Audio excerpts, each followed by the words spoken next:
What's up, ladies and gentlemen? Welcome to the Volleyball Source YouTube channel. My name is Rob St. Clair, live in Chicago. Happy Friday and happy Volleyball Nations League. It is time. It is national team season. We're right in the middle of it with the Women's VNL. The USA women play in about an hour, I believe. They're taking on Italy's B team. I am excited about that one.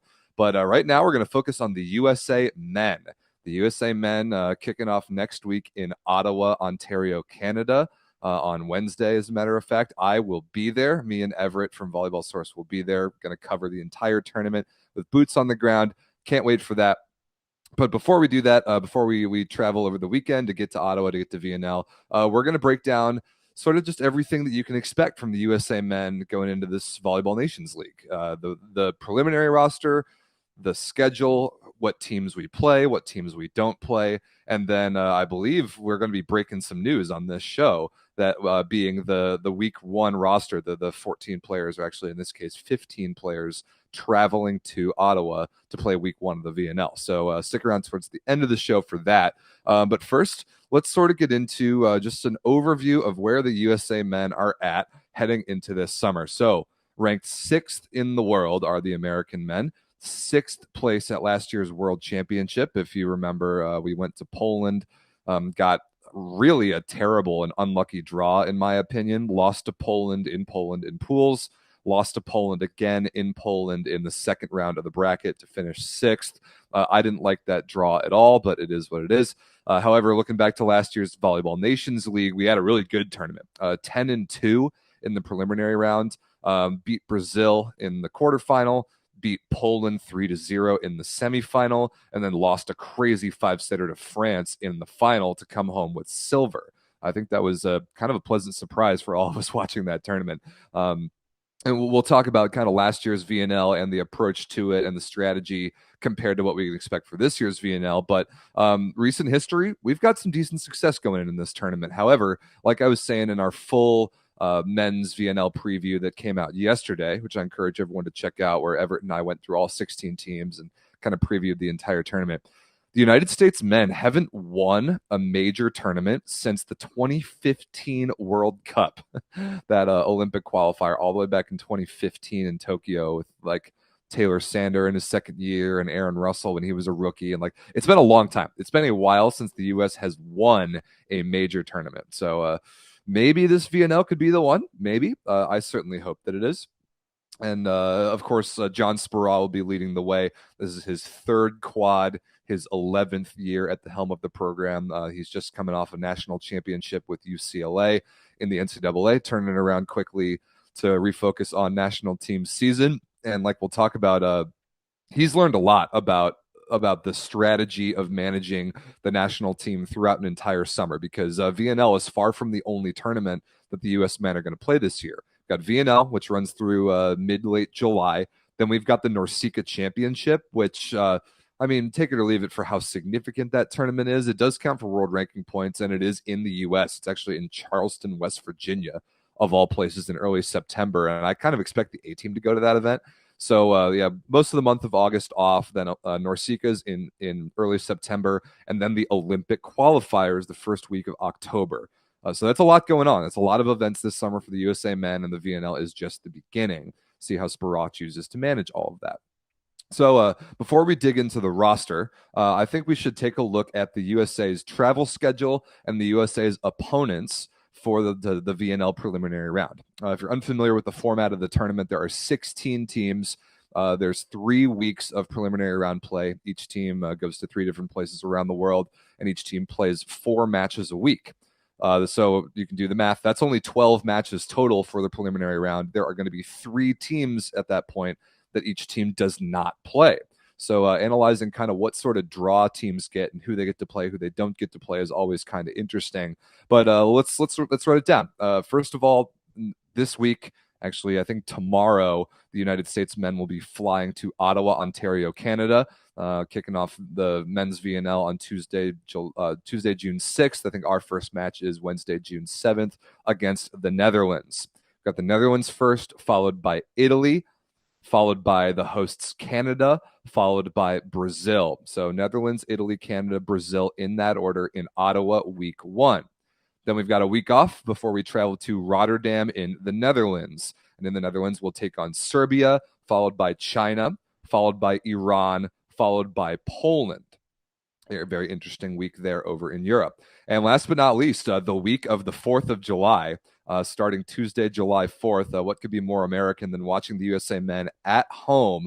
Finally, the Men's VNL comes back to the U.S. in Anaheim, California, and there will be taking on Cuba, Argentina, the reigning champions in France, and then Bulgaria in that order at home in Anaheim in July. By the way, if you can go to that event in Anaheim, do it. It will be awesome. And what more better way to celebrate American independence than watching the national team play the week of the 4th of July? So with all that, that's the 12 teams that we do play. That means the 3 teams that we will not play are Germany, Japan, and Slovenia.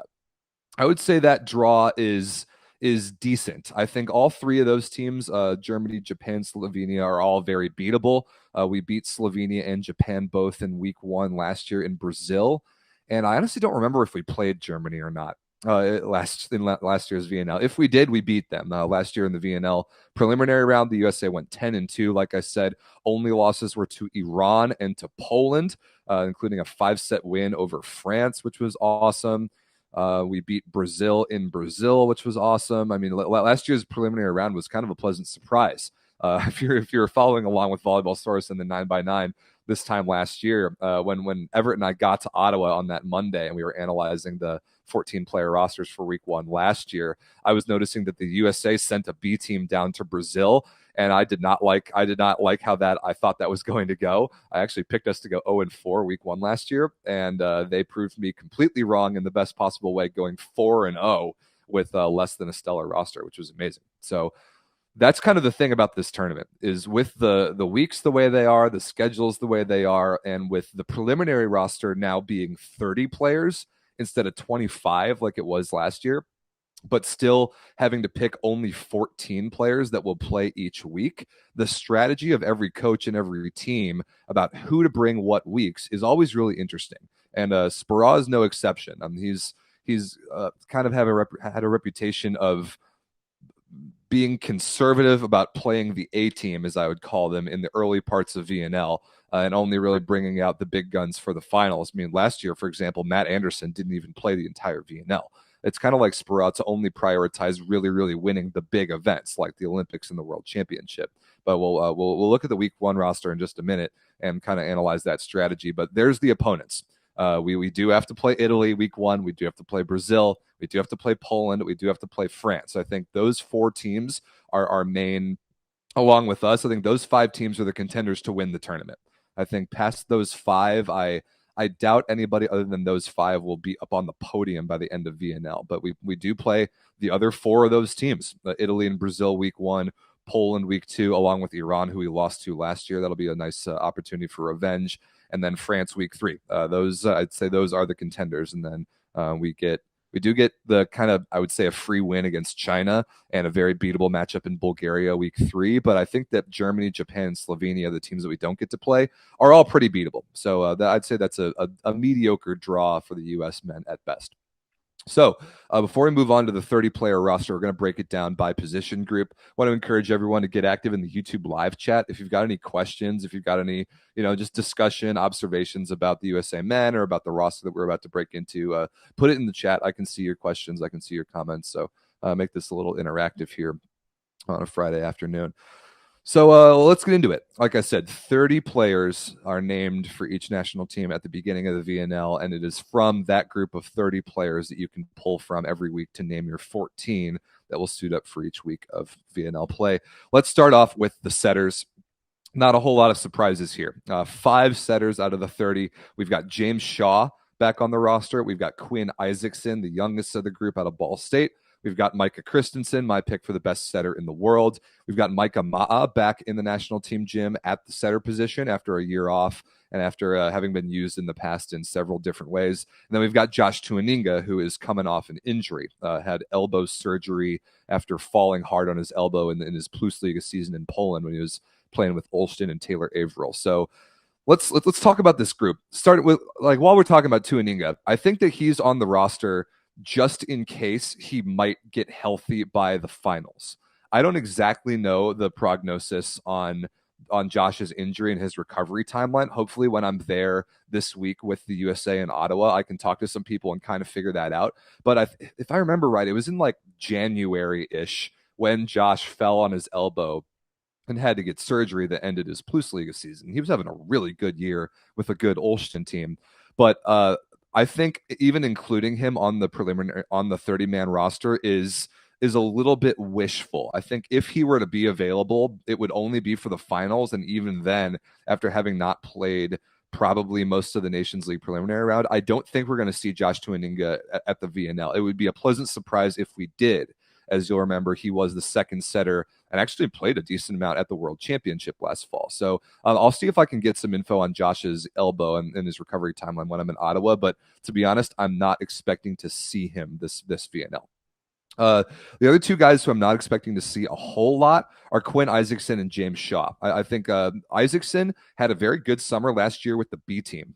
He went to the whatever Pan Am tournament it was in Canada and played really well with a much younger group, taking bronze in that event. I know my Canadian guy Everett, who runs the show with me on Volleyball Source, he was there. He got all the baseline footage. He saw Isaacson there in person and was really impressed. And Isaacson played with Kyle Ensing and San Nazaire in France this year and had a really good year. That team was hot. They went pretty deep in the playoffs. I think they got to the semifinals, if I remember right. Yeah, Isaacson only 24 out of Ball State, just a good setter. And the youngest of the group, like I mentioned, I like the promise, but if he sees legitimate time in VNL, I would be surprised just because of who else is around him. Another guy who I'd be kind of surprised to see time would be James Shaw. So I've been watching James Shaw play for a long time, since our 17s, 18s year of club, because James Shaw and I are the same age. We never played against each other at nationals or anything, but I always saw him play for Mountain View growing up, and I liked his career at Stanford. Big setter, obviously, at 6'8", is actually back to the setter position after playing opposite for a couple years and then playing beach for a couple years. My question for James Shaw is, what exactly is his utility? Because clearly his biggest weakness as a player is the setting of the ball. He is not that good at locating the ball, but he's unbelievable as a front court player, blocking, attacking, winning those front court plays, getting up to tight balls. And I think he does have a little bit of utility as sort of a blocking sub, a service sub, a front court setter sub every so often. And we did see him do that a little bit at last year's VNL. But in terms of setting, I think he's clearly the weakest of these five. And for that reason, I'm curious to see if and how Sparrow uses James Shaw, especially because he's the second oldest setter on this list. And then we have, I would say, the top two setters both happen to be named Micah. Micah Christensen is the best setter in the world, in my opinion. There's not really that much to say about him. He was terrific at Zenit Kazan in Russia this year. They won the league. Micah's just the best. He has literally no weaknesses. Tremendous serving, blocking, attacking with both hands, defensively, and is a world-class setter. I have no issues. Obviously, Micah Christensen will be the starting setter for the quote-unquote A team when matches really matter. But it is really good to see Micah Ma'a back in the national team gym. I actually ran into Micah Ma'a last weekend. I was in Southern California running a Volleyball League of America event in Long Beach, and I was out in Hermosa Beach this past Saturday, and I happened to run into the out-of-system guys. I ran into the Worsleys and Micah Ma'a as they were filming a video in Hermosa Beach, and I was talking to Micah about what it's like to be back in the national team gym, because if you remember this, last summer he got the invite to be in the mix with the USA men and chose not to be a part of that summer. He chose to stay a little more local, to not travel so much, to spend some time with his family in Hawaii, to spend some time on the road with the out-of-system guys playing grass tournaments and running clinics. So that was his choice. But there were a lot of questions about, is he kind of given up on the national team? Is he going to actually take an off season in the summers, which most professional volleyball players don't really get? But he went over to the Turkish league this year, played with Namir Abdelaziz for Halkbank Ankara, played with Thomas Jeschke for the second half of the year, and had a terrific season. Got to the Final Four of the Champions League. I really liked the season that Micah Ma'a had, and he is back in the gym at the setter position for the USA men. And especially with Tuaninga being injured, the second setter position is Ma'a's if he wants it.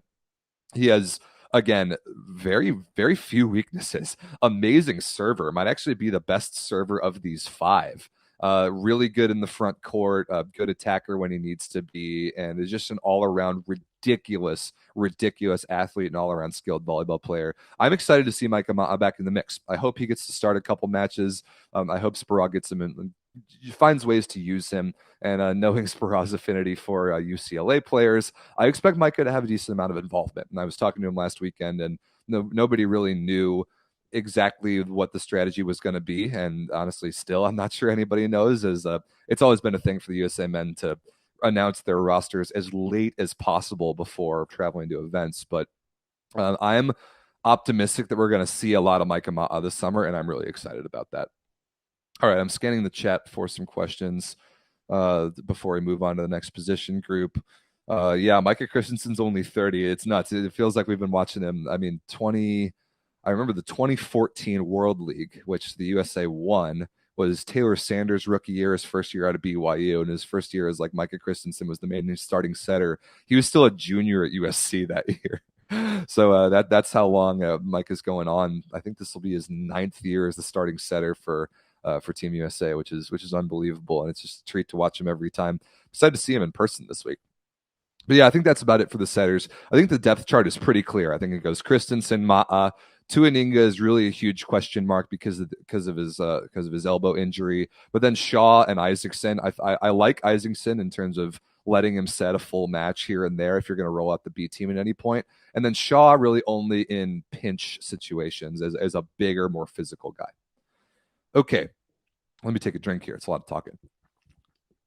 Let's move on to the opposite position. And 5 opposites on this roster. The first and most surprising is Matt Anderson. Last year for VNL, we didn't see Matt Anderson on the roster at all. And here he is. He's at least on the preliminary roster for the USA men. That means we can use him at any of the events, including the finals, which will be played in Poland the, I think, 3rd or so week of July for the top 8 teams if we get there.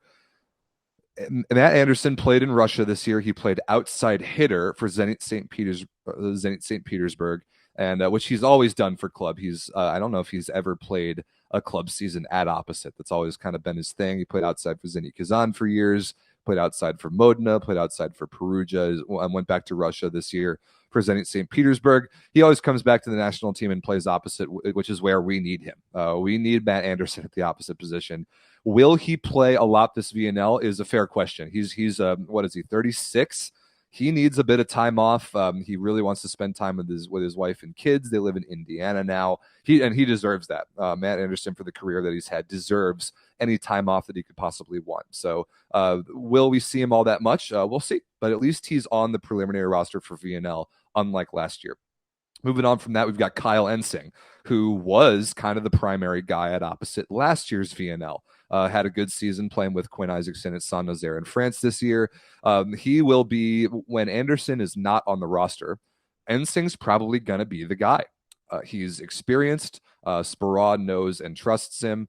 He was on the Olympic team in 2021. He was on the World Championship team last year. He is all around really solid. I don't know if he has like the high ball scoring firepower that Anderson has, but he's not going to make a lot of errors. You really know what you're going to get out of Kyle Ensing. I think he's really trustworthy, and I like him as just sort of a culture and style fit for this team. Moving on from that, you've got Jake Haynes. Now, this is a guy who, if you're familiar with the 9x9, if you're in the Volleyball Source Discord, which you all should be if you're not already, you've seen me, you're probably aware that I'm not the biggest Jake Haynes fan. I don't really like this guy's game. Obviously, he's gigantic at 6'10". He's only 25. He played for Bielsko-Biała in the Polish Plus Liga this year for a team that was clearly the worst team in the league. Got promoted from the B League last year and is they're now going back to the B League next year, getting relegated. Jake Haynes has a really good arm. That I'm never gonna deny that. He's got outstanding arm talent and he's really big, but he's slow. He does not jump. He does not move very well. He does not really play defense except in occasional miracle situations. I wouldn't say he's as good of a blocker as he should be, but more importantly, I think his mental game is really, really weak. There's a lot of stories of Jake Haynes playing at Ohio State and all sorts of stories about him kind of losing his cool on the court. I don't like the way that Haynes carries himself on the floor. I don't like his mental game. I don't like his maturity or lack thereof. And I am always kind of confused why he continues to see playing time for the USA men. I mean, we saw him last year start a couple matches in Brazil week 1. I'm just confused by that. I don't really understand his utility or why Sproul continues to trust him, but he is gigantic, and you certainly can't teach that. Moving on, we've got Kyle Russell, who I really like, and I would like to see a lot more play opposite.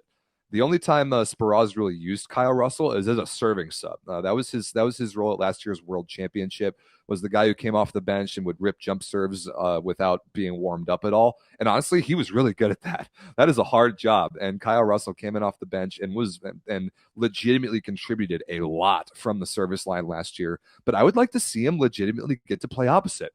I significantly like him more at opposite over Jake Haynes. Like, that is not even close. He had a good season in France this year, led the league in aces, is just a big physical guy who's a lot more dynamic than Haynes.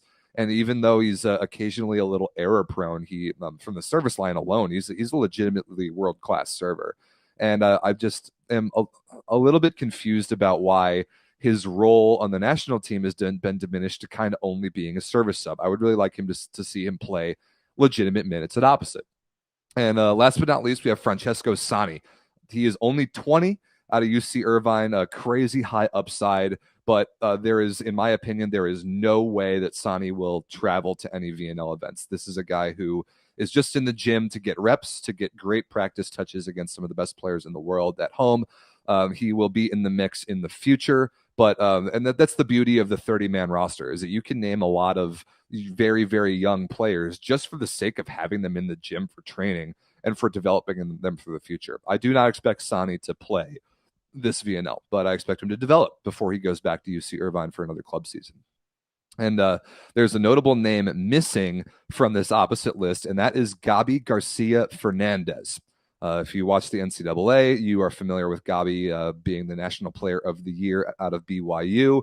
Obviously, he was born in Puerto Rico, but last year he broke the news that he was choosing to reclassify his nationality to play for the United States, which was amazing news for us American fans. But what comes with that, with changing your sports nationality, because Garcia had played for Puerto Rico at the senior national team level in the past, there's a waiting period that's required. And so Gabi Garcia is not eligible to play for the national team, for the U.S. national team, until March of 2024.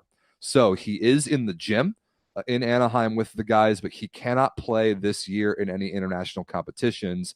However, March of next year is the perfect timing for him to be eligible for next year's VNL and potentially next year's Olympic Games. So just some difficult choices that are going to have to be made for Spirat, the opposite position next year, with Anderson, Ensing, Russell, and Gabi Garcia. I think are going to be the 4 guys in the mix.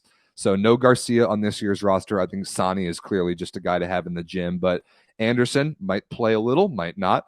Ensing, Haynes, and Russell. I think we're going to see a lot of this VNL.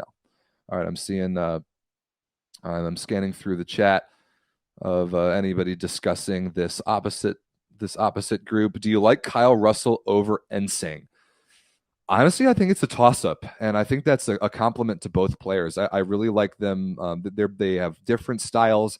Ensing is a lot more steady, will make a lot less errors, but isn't going to score. I wouldn't say he's going to overpower triple blocks like sometimes you need an opposite to do at the international level. Kyle Russell can do that. He can hit over 3 guys. He can blast balls high off the hands against 3 guys, but occasionally that comes with some unforced errors, and that's okay. I think he's the guys are 2 different styles. I think both of them have utility. I like them both over Jake Haynes for sure. Point in the chat, Gabi Garcia apparently going on loan to Padova next season. I don't know. I mean, I kind of like that as if he gets to start and play every game, but Padova's not good. So I like him being on better teams, but I also like him getting playing time. So we'll see what Gabi ends up doing this year. Okay, I think that's about it for the opposite position. This is always a position of focus, is really how much does Matt Anderson want to play, and when he doesn't, who plays behind him. And last year it was all Kyle Ensing, and I thought he was pretty good. Okay, let's move on to a very interesting position group, the outside hitters.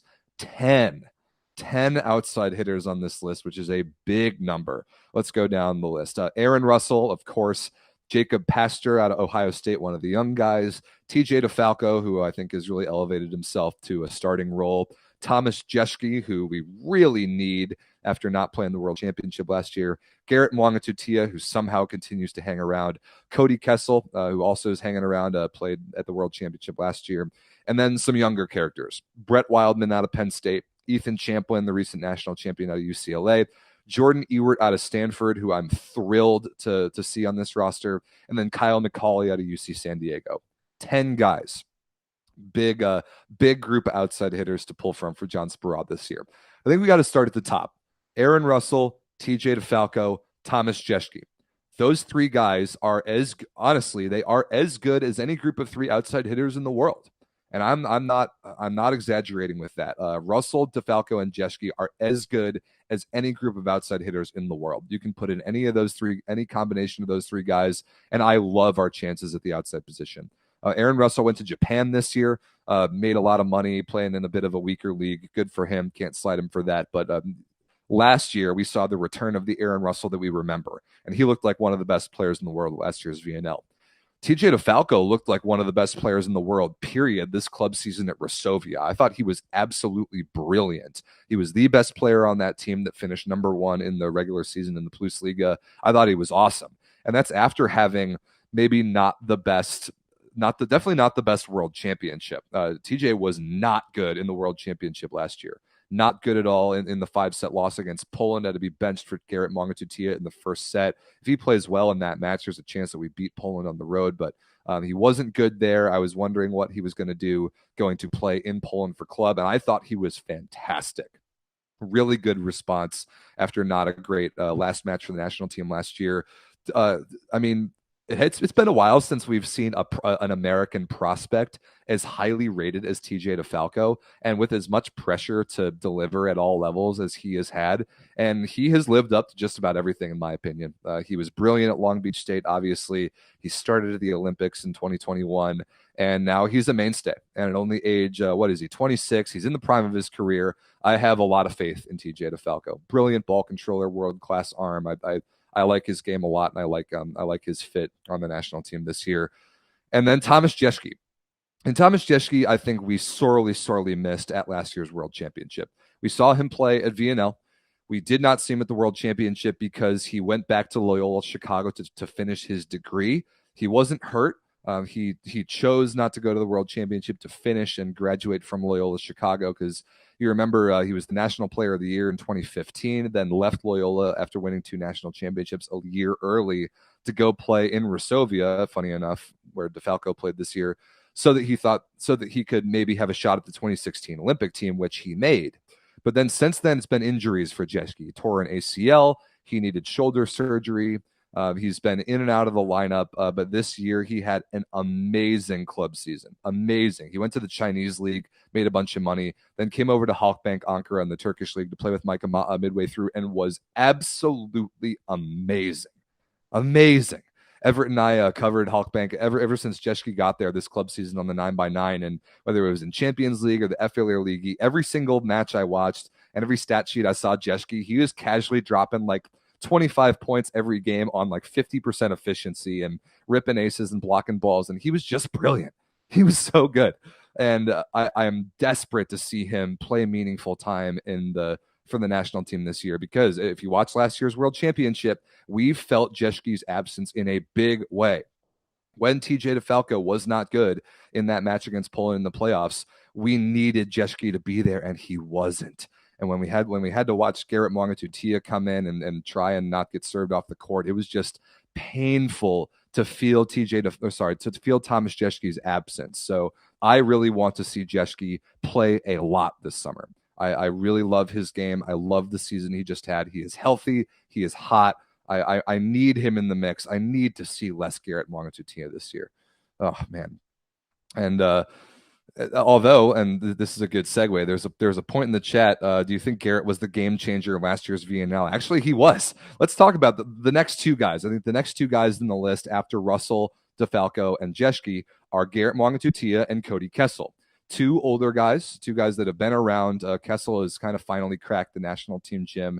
the last couple years, although hasn't played that much. But Garrett Mwangitutia somehow keeps hanging around, even though he goes to places like Egypt and this year Indonesia to play club. He still somehow gets back in the USA gym because for some reason Spera really believes in him. I've always been critical of his game. I don't think he has a lot of upside. Obviously, he's being included for his ball control, but I don't really see it. I don't really see his utility. However, I do got to give him credit. In last year's VNL final, when we went down 0-2 to France, we didn't look good at all. We looked like we were just going to lay down and die and lose 3-0 in the gold medal match. Spera kind of threw a Hail Mary. He put TJ DeFalco on the right. He brought Garrett Mwangitutia in on the left, which we had clearly never practiced. And Garrett was unbelievable. It was the best match I've ever seen him play by far. He went like 8 for 14 with no errors or something ridiculous. He was just automatic, just kind of pulled that one out of his hat. So that was a great match for him at a great time. But is he the savior of this team? No. Don't believe that Garrett Mwangitutia is going to come off the bench and rescue the United States when we need him. And that was a one-time thing. That was a crazy lucky moment for him. He played the best match of his career at a great time. Garrett Mwangitutia is not going to save this USA men's team. I maybe as a fourth guy. I like him as a fourth guy over Cody Kessel behind Russell DeFalco Jeschke. That's the top three. Mwangitutia is fourth in the depth chart at best. So I would put him fourth at best, Kessel fifth at best, and then we get to kind of the young guys. So we've got Jacob Pastor out of Ohio State, Brett Wildman out of Penn State, Ethan Champlin out of UCLA. Jordan Ewart, I don't even know if he counts as one of the young guys because he's been overseas for a couple of years now. He was amazing at Lundberg, playing with both the Worsley brothers this year. And then Kyle McCauley out of UC San Diego played in the Netherlands. I would like to see Jordan Ewart. I've been calling for him all year. If you've been watching the 9x9 as we've talking about Ewart and the club season he had at Lundberg, I would like to see him play legitimately this VNL. I agree. There's a point in the chat just now that someone would prefer Ewart over Mwangitutia as the fourth outside hitter, and I kind of agree. The upside is there. Ewart's 26. Mwangitutia is 35. If we're looking towards how useful guys are going to be for the future, Ewart is a guy that we could potentially build into the lineup through LA 2028, and Mwangitutia is not. So I would like to see Ewart play some this VNL. He's awesome. He's fast. He's a good ball control. He's got a great arm. He's good on the bick. I think he fits Spera's mold of an outside hitter really well. He's like in the same sort of play style category as TJ DeFalco, although he's not quite as good.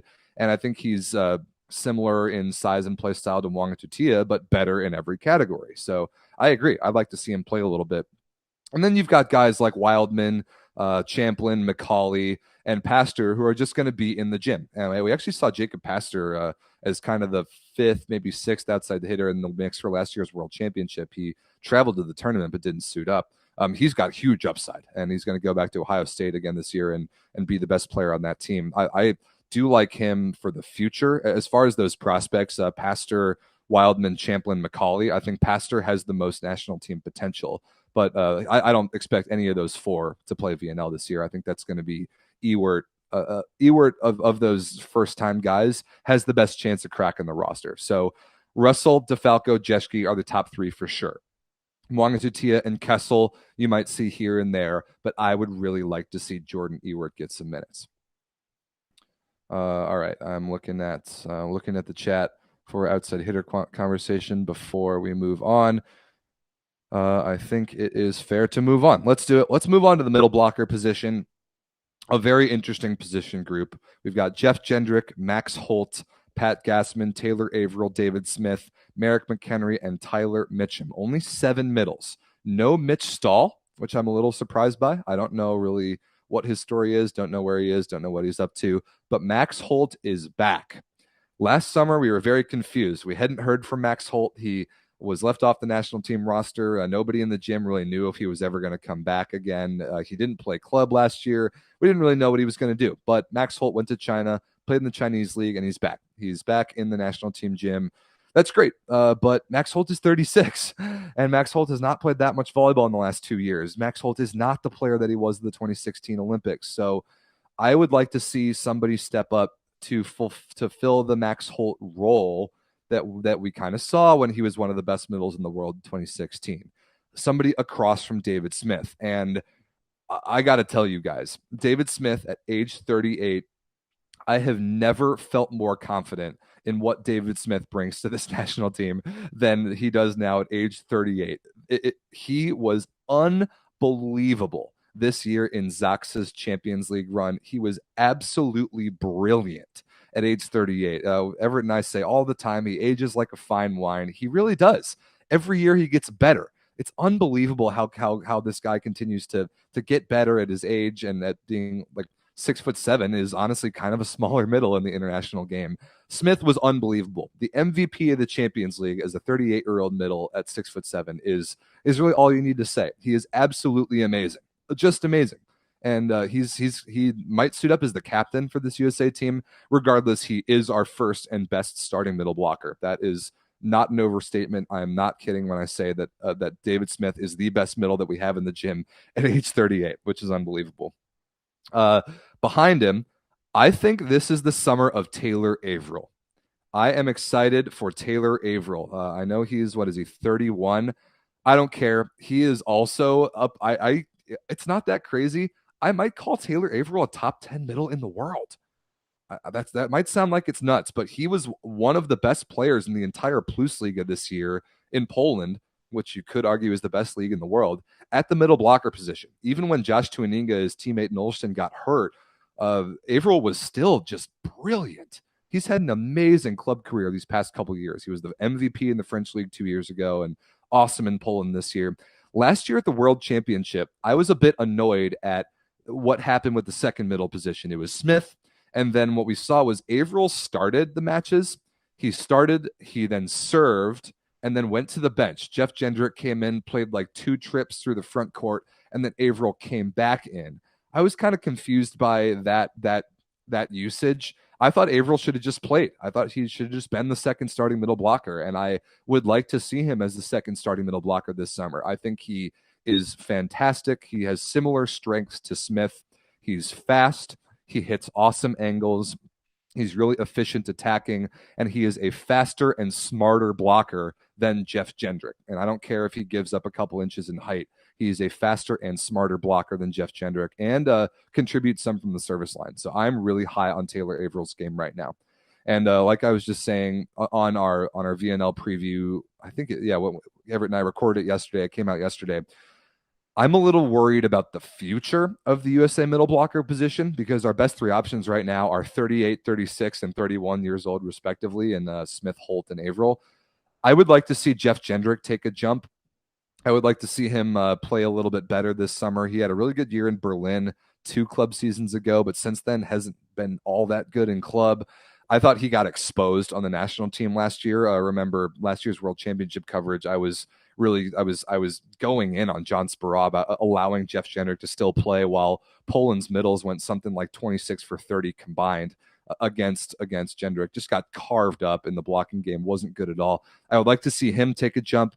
Maybe Tyler Mitchum takes a jump, another really big younger middle, and maybe Pat Gassman gets a look. I think there are kind of 2 styles of middle we have here. There's the Averill, Smith, and Merrick McHenry style, kind of the smaller guys. And then there's the bigger guys, your Holt, your Jendrick, your Gassman, your Mitchum. I think pretty 2 clear styles there, but also different levels of experience across the board. I don't know if we're going to see Merrick McHenry that much this summer. Probably not. I have doubts about how his game is going to translate to the international level. Obviously a crazy good athlete, and Speraw likes him from UCLA, but I think he's more of a guy just for the gym.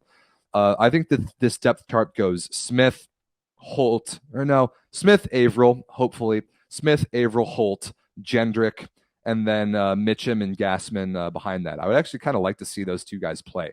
We didn't really see either of them nearly enough last year at VNL, in my opinion, but I want to see a little more out of Jendrick this summer, and I want to see Taylor Averill start. He deserves it. All right. I am looking through the chat before we move on. Are you happy with how David Landy is proving your take wrong again and again? Yeah, we like to call it David Smith, David Landy in the Volleyball Stars Discord, which is the highest praise you can give him, comparing him to Robert Landy Simone, the best middle in the world. Smith has been amazing ever since I think he was like 2017 was the turning point for Dave Smith.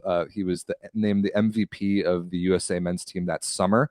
And then he just got better and better ever since. He's won 3 Champions Leagues in a row. And even since that first league Champions League win, Everett and I were like, all right, maybe this is the end of David Smith. Nope. He's continued to get better. Been amazing. All right. I think that's about it for the middles. Let's move on. Last but not least, we have the liberos.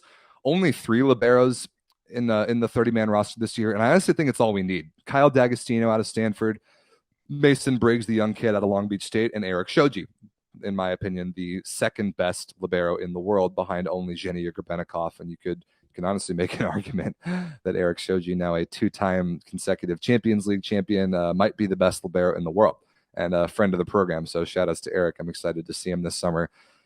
We saw Briggs be the second libero behind Shoji at last year's World Championship.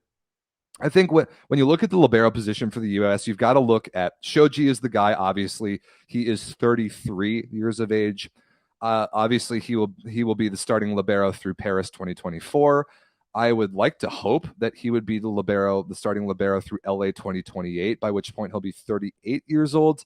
That's manageable for a libero to be an elite player at age 38. I mean, we saw Sergio of Brazil do it into his 40s. But my question is who comes next? I think Kyle D'Agostino is a good player. I like him. I like his all-around game.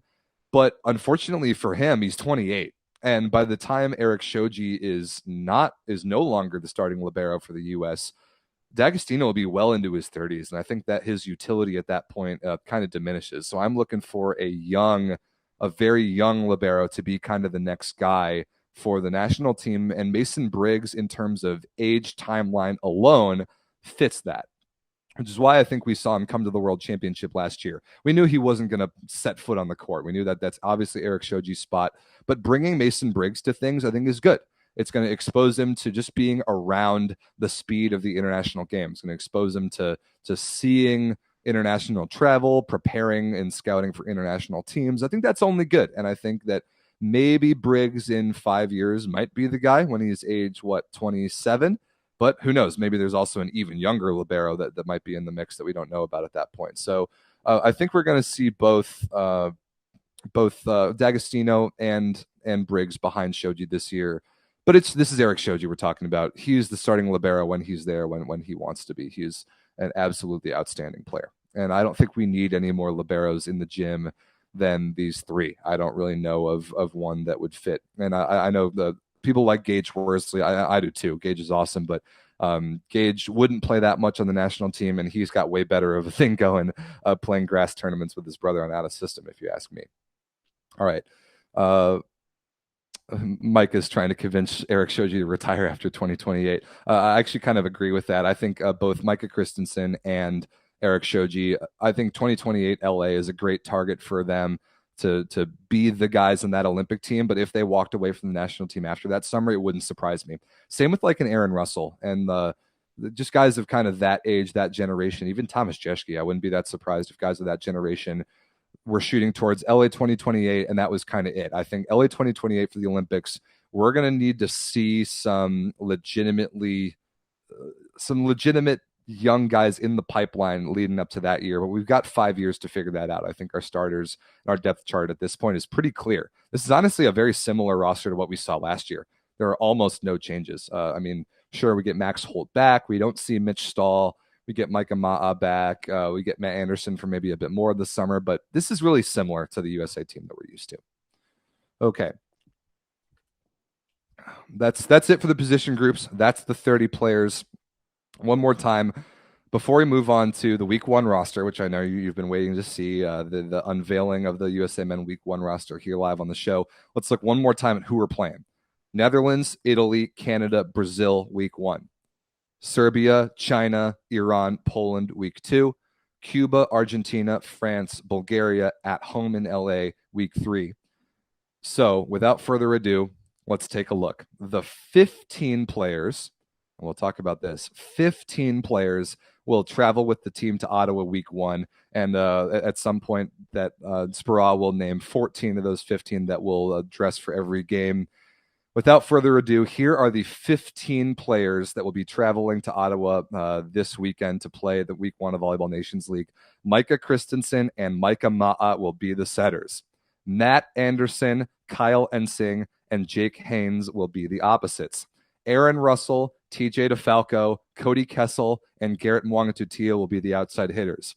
David Smith, Taylor Averill, Max Holt, and Jeff Jendrick will be the middle blockers.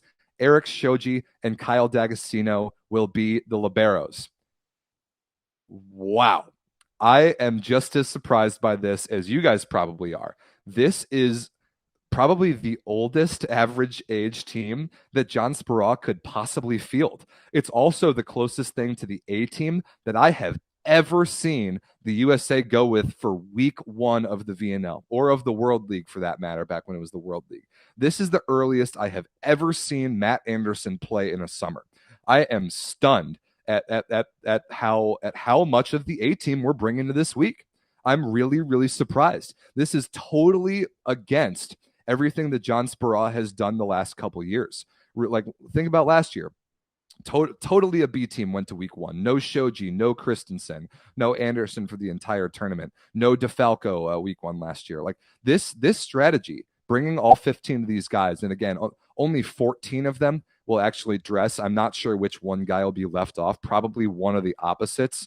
I think there might be an injury in the background that they're trying to work through, figure out if one of the guys is fit to play. So they'll announce the 14 of those 15 that'll dress for the week, but it will be these 15 players will travel, 14 of them will play.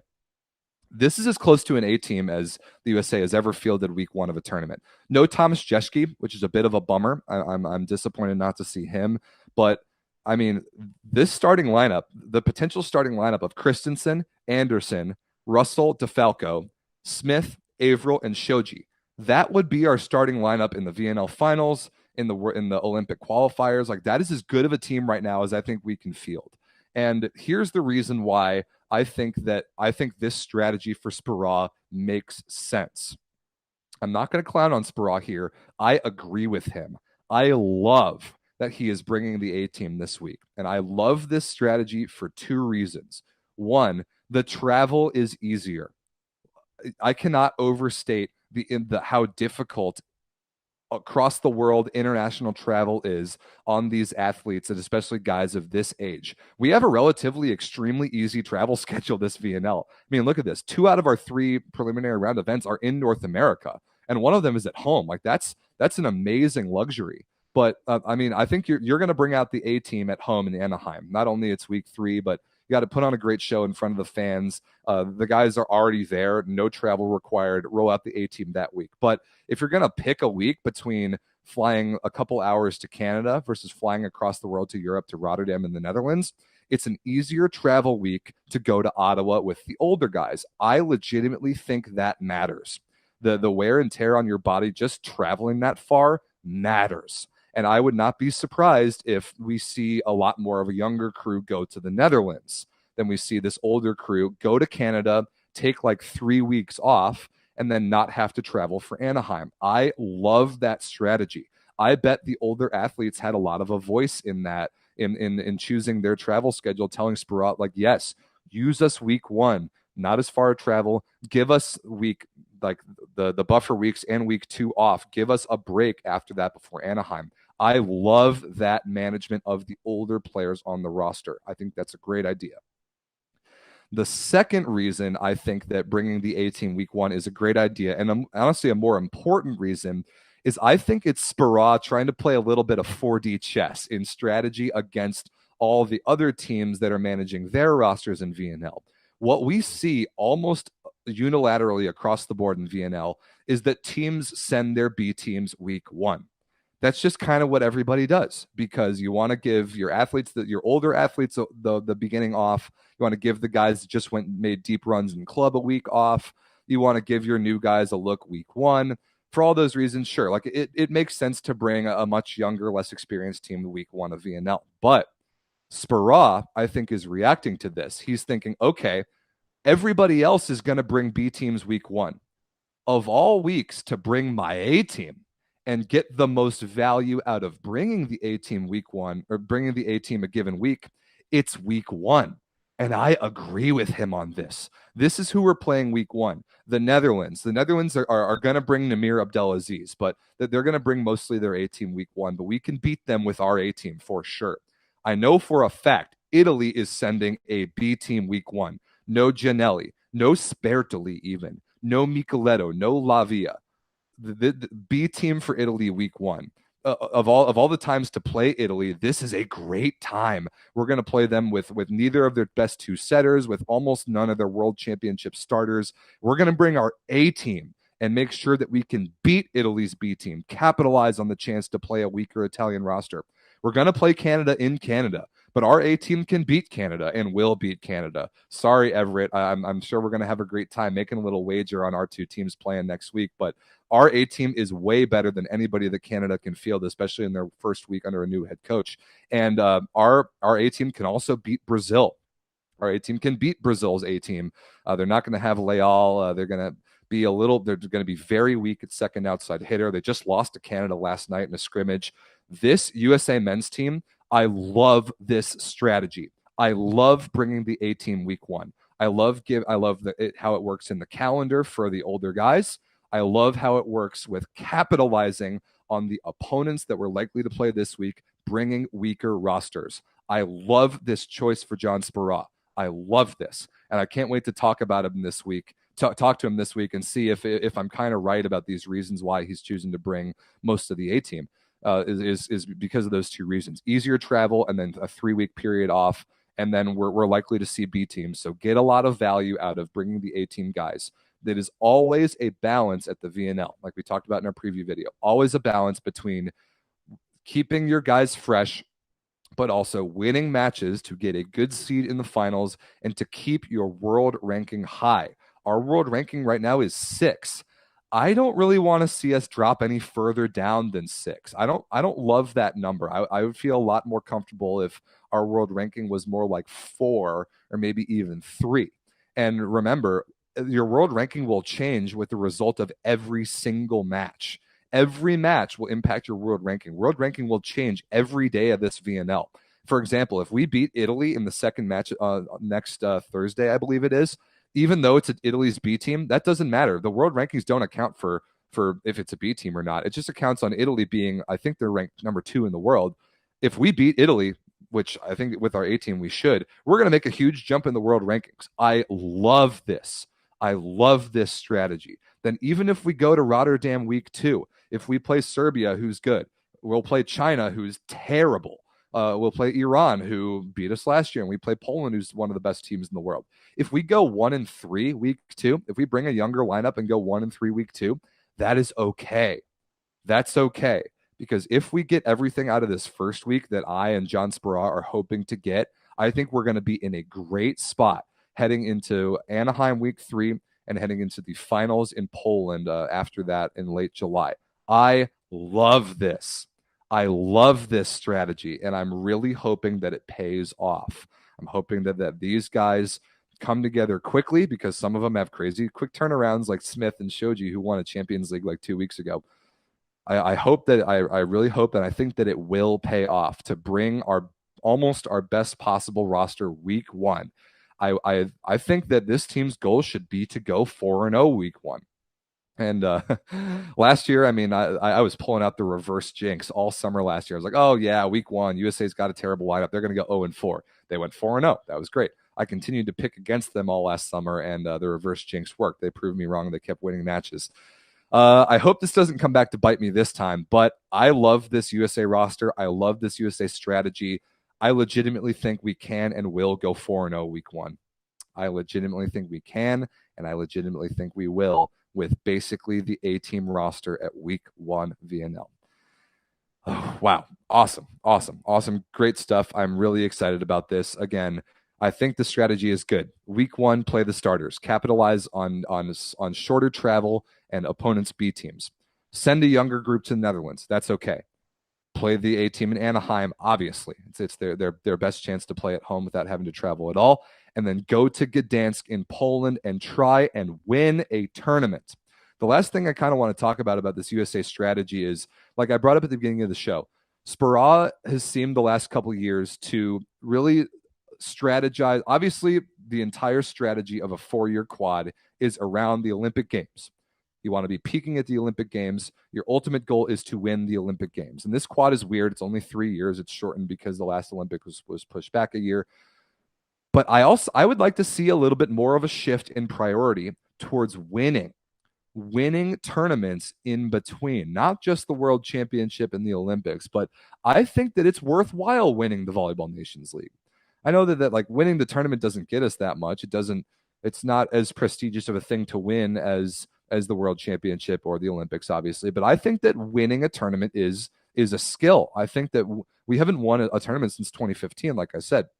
I think that approaching a tournament with the priority being on winning the tournament is a good thing for the USA men. And I don't think really that's been our strategy the last couple of years. It's been like, okay, put some pieces together, create some building blocks, give the guys some rest, see if we can put the starters in at the finals and see how far we can go. But I kind of like the shift towards prioritizing winning being a skill, and a skill that can be learned in a tournament like the VNL, looking towards next summer's Olympics and trying to have to qualify for those Olympics later this year, which is no gimme. Those Olympic qualifier tournaments are going to be hard.